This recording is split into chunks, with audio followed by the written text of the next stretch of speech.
Hello guys, আমাদের আশকার Ali new চ্যানেলটাকে সবাই সাবস্ক্রাইব করবে, লাইক করলে ভিডিও বানানোর আকর্ষণ আরও বাড়ে।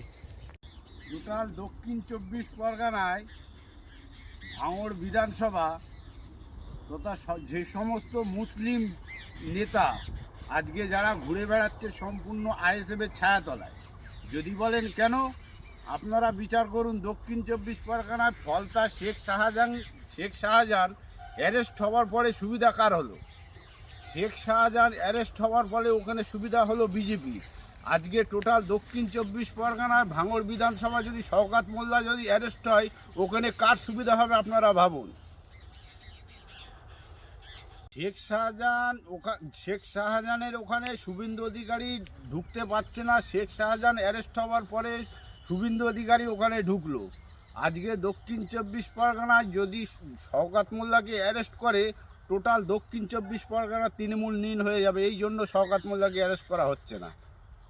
2021 বিধানসভা নির্বাচনে নন্দীগ্রামে তৃণমূল হেরে গেছে, ভাঙড় বিধানসভায় তৃণমূল হেরে গেছে। ভাঙড়ের ডক্টর রেজাউল করিম নওশাদ সিদ্দিকীর কাছে তিনি হেরে গেছেন। নন্দীগ্রামে শুভেন্দু অধিকারীর কাছে মমতা ব্যানার্জি হেরে গেছেন। আপনারা বলুন, নন্দীগ্রামে কজনকে অবজারভার করলো, কিন্তু ভাঙড়ে দুজনকে অবজারভার করলো। এক হচ্ছে শওকত মোল্লা আর এক হচ্ছে সব্যসাচী দত্ত। কিন্তু নন্দীগ্রামে কাউকে অবজারভার করলো না যে নন্দীগ্রাম থেকে বিজেপিকে শেষ করতে হবে। মাননীয় মুখ্যমন্ত্রী মমতা বন্দ্যোপাধ্যায় তিনি ভাঙড়ে দুটোকে অবজারভার করলো, কিন্তু নন্দীগ্রামে কাউকে অবজারভার করলো না। এটা বাংলার মানুষকে বুঝতে হবে, সমস্ত মানুষকে বুঝতে হবে যে আজকে তৃণমূল বিজেপি এরা একসঙ্গে জড়িতভাবে এইভাবে কাজ করছে। উত্তর 24 পরগনায় আমডাঙ্গা বিধানসভায় এবারে আমাদের যখন দুর্গাপুজো হলো, আমাদের আমডাঙ্গার বিধায়ক মাননীয় রফিকুর রহমান সাহেব তিনি বলছেন যে সমস্ত মসজিদের সামনে পুজো মণ্ডপ আছে, এই পুজো মণ্ডপেরগুলোই মাইকগুলো বন্ধ রাখতে হবে। কেন? গণতান্ত্রিক দেশে সবার অধিকার আছে, যে যার ধর্ম পালন করবে।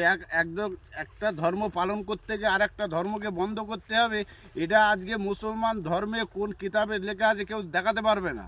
আমি একজন মুসলমান ঘরের ছেলে, আমিও বলছি কোনো ধর্মীয় কিতাবে নেই যে একটা ধর্মকে বন্ধ করে আর একটা ধর্মকে চালাতে হবে। এটা গণতান্ত্রিক দেশ, এদেশ সবার সমান অধিকার আছে, সবাই যে যার মতো ধর্ম পালন করবে।